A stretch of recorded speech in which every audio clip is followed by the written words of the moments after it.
Hi Sandeep, hi Ashish. How's your week been so far? Well, mine has been a week of move, and the good news is at least today the Knicks won their game, so I'm very happy. We're going to Game 6 in the NBA Eastern Finals, so it's a good day. Amazing. Ashish, how about you? Yeah, I'm looking forward to the sporting more closer to home, which is what's going to happen in the second semi-final today. Uh, Oh, interesting. Indians, right? So it's uh, Right? uh, I'm rooting for Mumbai Indians today. But I gotta say, May is such a good month, huh? May is such a good month for sports. yeah, So much it's going on. it is Energetic month for sports, there correct. is heat all around in the weather and Yeah, the sporting field, right? yeah, it's a good month. Right. So let's get into it. I'd like to welcome both of you all to the brief. This is Lightbox's weekly commentary on everything that's shaping the consumer landscape here in India. And I think it's been an amazing week for El Catadin in specific because the company that it backed, Drools, has achieved unicorn status after Nestlé's investment in the company for a minority stake. And I'd like to take a step back and set the context for the conversation because 2025 has been a spree of acquisitions, right? And this is only adding to the growing list of acquisitions that we've seen. And just for the interest of our viewers, I'll reiterate all of the deals that have grabbed headlines. HUL acquired over 90% stake in Minimalist for 3,000 crore. That was the largest all cash deal yet that we saw in the country. Others included ITC's acquisition of frozen food brands Presuma and Adani Wilmar's acquisition of GD Foods Manufacturing, selling the tops range in sauces and condiments. Interestingly, Reliance Consumer Products also backed something very similar, which was SIL, which grabbed headlines too. So as we look at it, the broader understanding is that for these FMCGs, these acquisitions are increasingly becoming a faster entry point towards newer segments, right? Newer segments that D2C brands have unlocked. And this week, what we're essentially trying to do is make sense of what a post-acquisition integration really looks like. What are the factors that really make it successful? What are the lessons that we have learned from the past? So I think the first question really is that as we look at D2C startups that are becoming acquisition targets, right? What do you think is the most important aspect? Is it unit economics? Is it their very tight grasp over quick commerce? Or just the fact that they are differentiated businesses? What is the chatter around in the industry? This question is to the both of you. So maybe I'll go first here, right? Excellent idea. See, I think it's very important to understand, the changing context that we are living in. I think what we are seeing right now is only the tip of the iceberg. As probably the year rolls in, and maybe let's fast forward to the next 5 6 years. I think the pace of these acquisitions will only go up, right? Because historically, if you see, I don't think FMCG has seen these kind of exciting times ever before in their existence. There is innovation happening around products, there is innovation happening around channels, there is continued innovation happening around media, right? So from an FMCG context, I don't think we've seen such vibrant times ever. Right? It's also a time where probably the FMCG companies have the maximum amount of cash in their balance sheet, right? So they're very rich, companies. There are newer and newer opportunities emerging. And I think more than that, if you look at historically, FMCGs per se have struggled with innovation because they've had such strong businesses that to create anything very unique and different and out of the box, when you have a very strong business, it's very difficult. So I think what's happening is that with the overall market scenario changing, the newer products coming in and creating more demand around more segmented offerings, newer markets are getting created. And as some of these newer markets become bigger, they are going to be, they will become interesting candidates for acquisition for the FMCG, big FMCG players. And I think you asked, what's really going to be important. I think what's going to be really important is how sustainable is the consumer attraction for the space that is being built. So products that have done a great job in building strong, sustainable customer propositions which are differentiated, which are backed by good unit economics, right, and a simple portfolio. I think these three things will become very critical as potential, let's say, benefits for a big FMCG to look to acquire them. And I Right. think as some of these new age companies build out, Mm. I think simple is beautiful. That's the mantra that I would really kind of hold on to dearly. Yeah. Sandeep, Well, what? actually, let me ask you the how important do you think product differentiation is? Because let's say that in a lot of the beauty and personal care stuff, we've seen things from onion products to caffeine products to some other random thing product. And I mean, you made a comment saying that the question will be how sticky is that customer base to these things?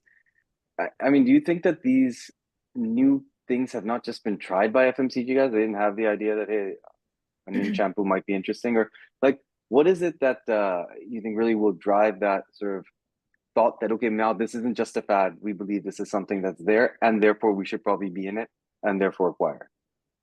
Yeah, look, I think it's very important that one is able to distinguish between what is a fad and what is a sustainable proposition, right? So I think there's a lot of ingredient fad that comes in and goes out. And the bigger companies understand that well because they've experimented over the years around variants, around because they understand category depth, right? So in that context, they've experimented with a lot of some of these ingredients where they've seen some traction, but they've also understood that some of these are fads.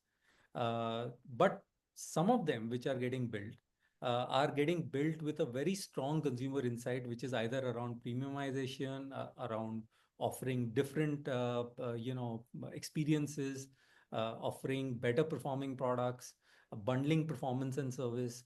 So some of these that come in as out of the box, different to category, I think will get adopted and will potentially be very valuable propositions that will be either bought or big businesses built around them. Got it. Right. I think the second question that I had was very similar to this. In terms of there's always that risk of having an undifferentiated expansion strategy, so as to speak, if you're not chasing premium or niche products. So how is it that companies are actually looking at it? I mean, because we're living in times where there's a lot of consumer fluidity, right? I might try one thing and take the next. So, any insights on that? Actually, I had the same question. That's a good because the number of beauty and personal care product companies, or the Yeah. number of, and not just looking at FMCG. I think Ashish and I were talking about this the other day. The number of luggage brands that are coming about, and to to really question who stands out, and we mapped out some of our portfolio companies, and we said that look, in a world of apparel, where you have a Zudio doing what it's doing, a Stitch doing what it's doing, a Rare Rapid doing things, Bombay Shirt Company stands out very distinctly and with a very distinct business model, a very distinct proposition, a very distinct brand identity. So it almost feels like your distinction has to be so clear and so evident. Then I think you really are doubling down and going after something. And actually, it feels like a lot of the entrepreneurs start with some level of distinction, get nervous about it, and then regress to the mean to say that, okay, I need to play in the biggest field, and then it probably doesn't become as attractive. Wouldn't you say, like Ashish, that without that you kind of lose your interest, you lose your aspect that made you interesting. Yeah. No, Sandeep, that's very right. And I think you've defined differentiation really well, at least in the apparel space and the way you've defined BSC as a counterpoint to, let's say, made to measure versus ready to wear kind of clothing. I think what's also important is to realize that the execution that goes behind a successful model, right? So it's not just about a differentiated product, but it all is also the supply chain and the back end in terms of the delivery that ensures sustained success, right? So I'm sure made to measure is not a new idea, but to do it at this level and to do it so well at scale is differentiated, right? So it's not only just about the idea, it's not just only just about the product, it's also about the delivery. And I think there is value to be thought about across the full value chain versus just probably the end product. So if you look at consumer products, I think everybody's thinking really around or significant portion is really concentrated around product differentiation and maybe some element of marketing differentiation. But increasingly, quick commerce has proven that there is potential to do channel differentiation. And some of the brands which in the regular channels may, not be as significant, but they've been able to garner between 10 to 15 percent market share in these channels. And a good example of that is Nua, right? So Nua has done a fabulous job of garnering marketing, share in some of these new age channels, which clearly goes on to prove that, how a solid product proposition can go up against some of the well-established legacy brands. But we were talking about this the other day, and we were saying that, especially when it comes back to this idea of acquisitions and what people look for when they're acquiring, right? And you made this point that the FMCG guys, look, they've got distribution. They understand how that works, right? And what you said earlier was, have you tapped into a product, and have you tapped into a customer psyche that they didn't otherwise figure out how to do? And if you have, they know how to scale it out. So one of the points I think we've been driving with our companies has been figure out how to expand your gross margin, figure out how to make that side of the equation work well, because the distribution side, if you are a business that's potentially to be acquired, is a part that somebody else doesn't worry about. They acquire you, they'll say, I can do that.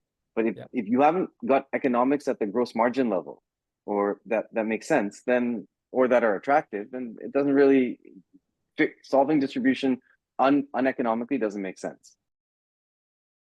I think, there are two very important metrics as some of these large businesses look to acquire, some of, let's say, the newer companies. I think one is the unit economics. Unit economics gives a very healthy indicator, around what price the consumer is willing to pay, and, really what's your cost of manufacturing the product. And that, I think, is a very healthy indicator, because it just puts some sort of validity on your proposition and the performance of your product and repeat demand coming through on that. So unit economics becomes very important. The second number that becomes very important is your the marketing costs, right? If your marketing costs are within a certain ballpark, then coupled with unit economics, it goes on to prove that, look, this product has healthy acceptance rates. Is there a benchmark for that marketing cost amount? Typically the marketing cost, depending upon, how deep is the category or how old is the category, would range from anywhere, 8 to 15%. So maybe some of the newer age brands are maybe going more around 15% of revenue. Some of the older categories would probably be targeting between 7 to 8% as marketing cost. But generally, the range between, let's say, 5% to 15%, is a healthy enough range for you to be with.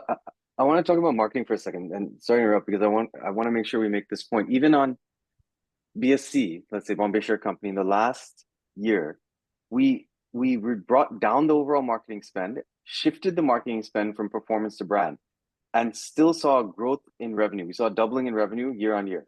Yeah. Now and I think that kind of attribute is really powerful, and maybe you can explain why, because what it drives. Yeah, so I think, look, the founder and the team did a great job of making an assessment of, what exactly are the core set of consumers that we need to market to at BSC. And in doing so, they realized, what is the best way to reach out to these consumers. And in doing so, they thought that, pushing performance marketing beyond a certain level is not really going to be helpful, because you're not really building the brand there. And therefore, they were able to, reallocate their spends or the ratios between performance versus brand spend slightly differently.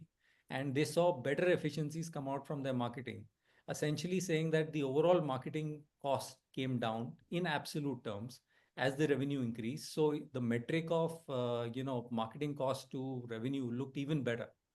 And over a period of time, they've been able to, do this increasingly, in a more efficient manner, which is also, building the brand. And you see time and again the same velocity come through, in the brand building idea. Yeah, I think that was a big, and I think that in general the challenge is, when you're an early stage company that is driven off of driving revenue, and revenue growth drives valuation growth, which drives the next round of funding, and you find that the simplest drug to get on is a performance spend, and you spend on the performance and you just get the bump. But then the minute you actually sit back, and that's not attractive to an FMCG company, right? And that's what going back to the theme around acquisitions here, if you're building businesses, and why have these companies now become interesting to acquire, is perhaps because they have been able to establish a useful product and a brand, and if we would look, I would imagine that their marketing spend probably had a tilt towards brand over a period of time that gave people the confidence that they're not having to buy each incremental purchase. And Yeah. while you might buy it profitably, you still are stuck on that drug of buying, and that's not really speaking to any true value in the product. Yeah, and all good brands have a certain core of repeating customers, and that's really important because that makes sure that every month in and out you will have these customers come back and buy your product. And the cost that you need or the marketing dollars that you need to get these customers to come back is very minimal. Therefore, you have a healthy mix of spending on retention versus new acquisitions. So if you're constantly spending on new acquisitions, it's like a leaky bucket, right? Then it Yeah. becomes very difficult to manage your marketing spends. And the larger businesses get that. They understand good brands have a strong core of repeating customers. Yeah, I think my next question is about, whenever these acquisitions take place, do you think there's an impact on the brand agility and the consumer connect that these D2C startups have built among the younger population, the Gen Z, etc.? When they come into a legacy system, how do you think it really impacts them? And I'm sure, Ashish, you have insider knowledge, so we would want you to share that with us. No, I think, look, the good transitions are always very seamless. Of course, there are periods of uncertainty when the transition gets, after which the transition gets fully stable. But I think the idea is how do you manage these periods of uncertainty well, or the periods of handover well, from a system which was a little bit more nimble, agile, to a system which is a lot more industrial. And I think this period of transition and how you transition it, maybe few people have done it well, but as more and more such deals happen, you will see people perfect this to an art. And the incumbent, the traditional FMCGs, this is their bread and butter business. They know, and they know how to do this really well. So I think over the course of the next few acquisitions, maybe as more and more of such acquisitions are made, people will figure out the right methodology of stabilizing this and convert this into a wonderful playbook. I want to add one thing here. I think FMCGs are the OG acquirers. They were the ones that have been doing it for ages, and they've been globally the ones that have understood it even before tech companies. And if you look in India, actually today, I don't know what the numbers would be, but I would imagine that right now we're probably sitting at more FMCG acquisition, positive acquisition, not distressed acquisition, than even tech acquisition. And so those guys seem to. It's great that now the market. I think we've always had this view that I guess the investing has run much faster than the market's sort of readiness has been. And I think that the larger companies have always been the more deliberate ones. They've understood it. They've not been as distracted by a lot of things. And so they've been able to, if they are now saying the time is right to start acquiring, that's a great sign for the market in totality, saying that great, we're now coming to a new stage in the market where brands can be built and products can be built in a certain way. Yeah, I see one of the points I would want you to think about is that, we've seen many models emerge, and a good model was the Thrasio model, where they were trying to build this house of brands. In my opinion, the Thrasios in India are the traditional FMCG companies, which understand the whole house of brand strategy really well. They have category depth. They understand what financial leverage is. They understand what operating leverage is. And now, the whole marketing leverage framework is also something that they understand. So I think, in my opinion, the future is very bright for a lot of these new, young, differentiated consumer brands that come up as being very, very attractive targets for. Yeah. And if we were to compare the mediums of, brand visibility as such, in the 90s, it was television. Now it's all of these quick commerce platforms, e-commerce platforms. What kind of synergies or differences do you see in these two platforms? See, I think, look, when you look at quick commerce, I think it's another channel, and I think with the popularity that quick commerce has got, a lot of the companies are trying to create products in the channel itself, and this is very much akin to how digital marketing came about Mm. Where earlier, when people less understood digital marketing, they were trying to apply the principles of traditional media into digital marketing. Till some of the early upstarts realized that the advertising or the content has to be created in the medium. And similarly, you're seeing new products are getting created in the medium, which is only for quick commerce. Because the needs are different. The quick commerce as a channel is serving a very different purpose than traditional channel. And I think brands are smart enough to realize that purpose. And therefore, they're creating in the channel. And some of these large companies have started creating products just for the channel, which is a very smart thing to do. And if that's the parallel with media, I think you will see more and more of that happening. Lastly, I think, we've discussed a lot, can't beat them, join them kind of scenarios. But what about D2C brands that are fighting both ends of the spectrum, right? FMCGs and new age brands. I mean, I had a conversation with Nua's marketing head, and she said that we are a differentiated business and we're not yelling on top of the roof, right? Saying that we are sustainable products, but we're focusing on the efficacy of the products. So, in the light of this, like, all of the things that have happened in Nua, all of the developments, can you reiterate all of that for the audience? See, I think for some of these brands to do really well, while they'll have to look at what competition is doing and what's really happening in the market, I think it'll be more important and critical as to what they do internally with the resources that they have and build upon the strength that they have. In Nua, I think the biggest strength that the business has is their understanding of consumers. And that's, I think, really the genesis of how it came about. And in that process, they've worked really hard to use their consumer understanding first to begin with, develop a better product. Then they decided to use the better product and create a better model around it through, having some sort of a subscription model, which given the nature of the product, a subscription model really works. So I think that's the second innovation that they did. And the third thing is, as they kind of spend time in the market, they realize that maybe there's a better way of marketing this product, which is a superior, better product. And so they did a whole host of innovation around changing the way they market, including changing their packaging, to the channels that they go in, to the way they address the consumer, to the type of products they launch around the core, right? In order to not just market products, but help consumers deal with the problem. And I think that's truly a consumer centric approach that Noah has taken. And I think ultimately they will be able to create a very valuable business because they are focusing really on the consumer, solving the consumer problem versus marketing products.